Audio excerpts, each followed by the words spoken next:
The Ice Witch does not sleep in her citadel.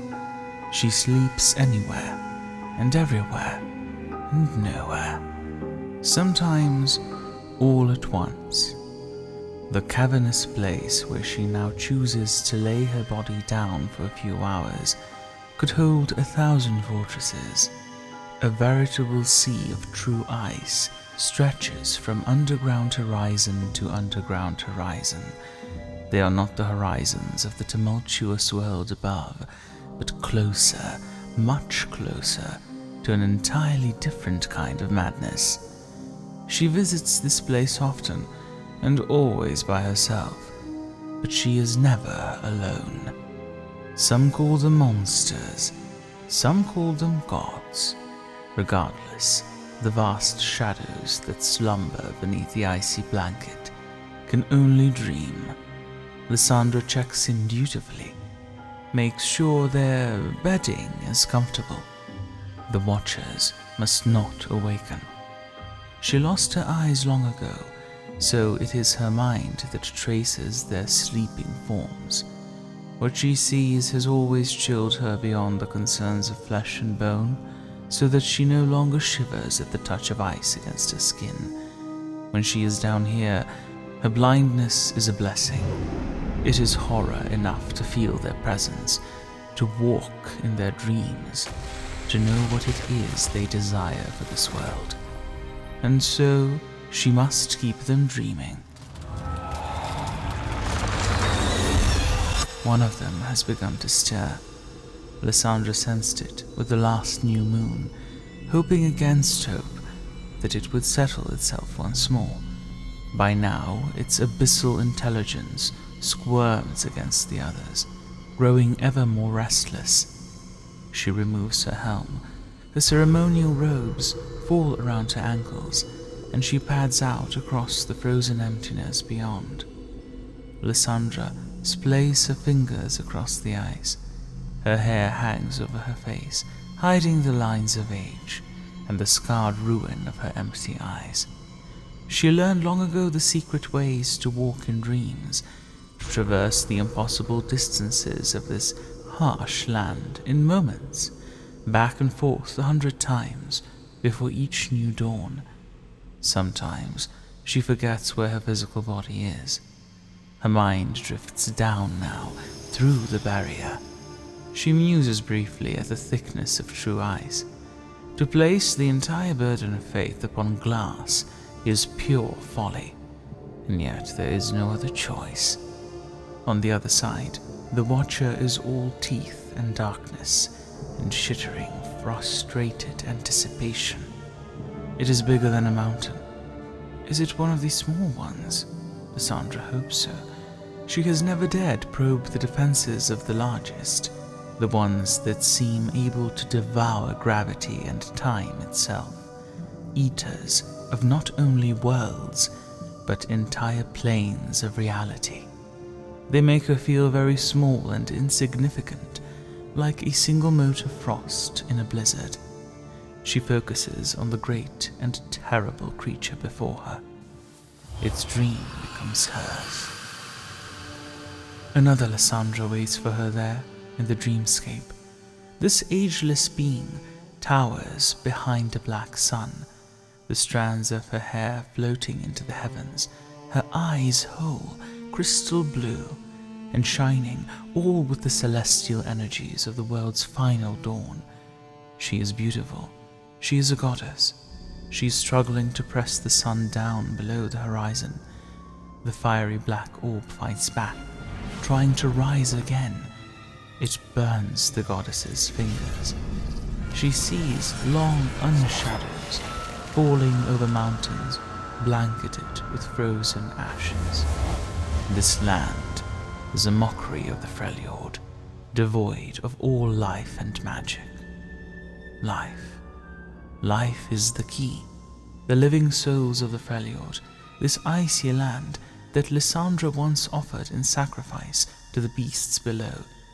She leads the stirring Watcher away from its own dark thoughts, as gently as she can, and tries to soothe it with the dreams of others.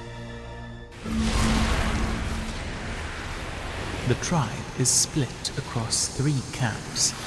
It is this way because the Iceborn War Mother decrees it so, to hedge against an assassin's blade, she says, so that none will know in which tent she slumbers.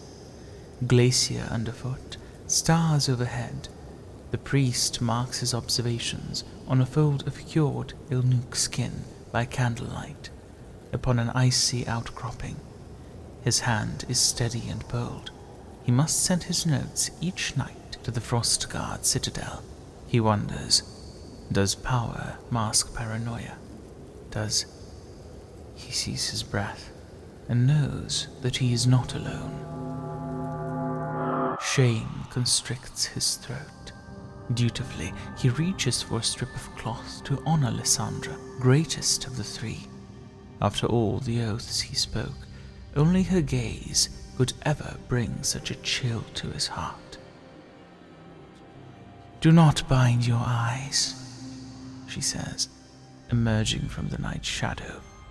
Her voice is steady and cold. "Forgive me," he says. "I am late. My reports are..."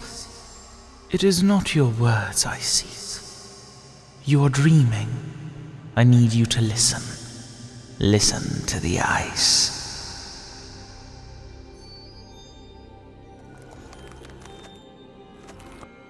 The frost priest's eyes widen at what he hears.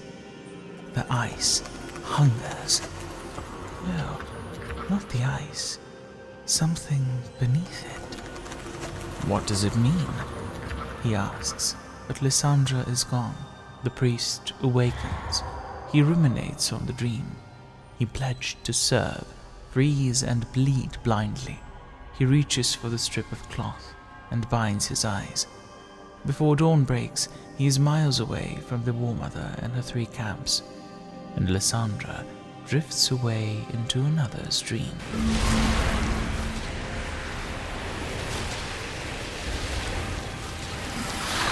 Seven ice hawks take flight across a blue sky, scattering the frost from their feathers. The dismal fang of a mountain looms over a beach of rounded grey stones, descending into the shallows of the sea. The little girl, no one remembers her name but her, walks alone. She picks up a crab. It's black, with square eyes swiveling atop its head. She holds it carefully, its legs tickling the palm of her hand. She looks up to see a chunk of ice floating in the dark water, carried to land on near-frozen tides. It bumps onto the rocky shore and begins to melt. Inch by inch, it shrinks away to reveal the form of a woman, curled in a cradle of ice, a thing born of winter. The girl drops the crab. Lissandra arises from the breaking waves like a witch. The girl shrieks. A gale of ice and snow and searing cold bursts from her mouth. The witch vanishes, and only the little girl crying a blizzard remains. She wakes with a start beside a dying fire, surrounded by other sleeping children. The other ones orphaned upon the Freljord's reddening snow. A stern-looking woman watches over them, an axe strapped to her back. They all know she would die for them. An ember pops from the hearth, landing in the shabby furs at the girl's feet. She touches it with her finger. It freezes solid in an instant. Already walking into another dream, Lissandra knows to watch this child. She is Iceborn, perhaps a new weapon for the war to come, or a new enemy. High up in the mountains, it is not the deep cold that has laid this poor traveler low. It is his own ignorance. He hunches in a shallow cave. He hums because he can no longer sing the songs of his youth to comfort himself. He cannot bear to inhale the icy air. His beard, white with frost and frozen snot, makes it painful to open his lips, now blue and cracked. He cannot feel his legs. nor his hands. He no longer shivers. He is too far gone. He has surrendered. The freeze will take his heart, and then it will be over. It's not the end he desired, but he feels warm, free. To the fair lands, to the sunshine. The lyrics slide dully around his brain. Instead of snow and ice, he sees green pastures. He can feel the summer breeze in his hair. Lissandra approaches the man from the back of the shallow cave. She can see the death in his fingers and toes, spreading slowly. He will not awaken again. This will be his final dream. She places a hand on his shoulder. No one should have to be alone in their final moments. "Your people are waiting for you, friend," she whispers. "Lay down in the long grass. I will watch over you while you rest." He looks up at her. He smiles and nods. He looks younger. Then he closes his eyes and drifts away.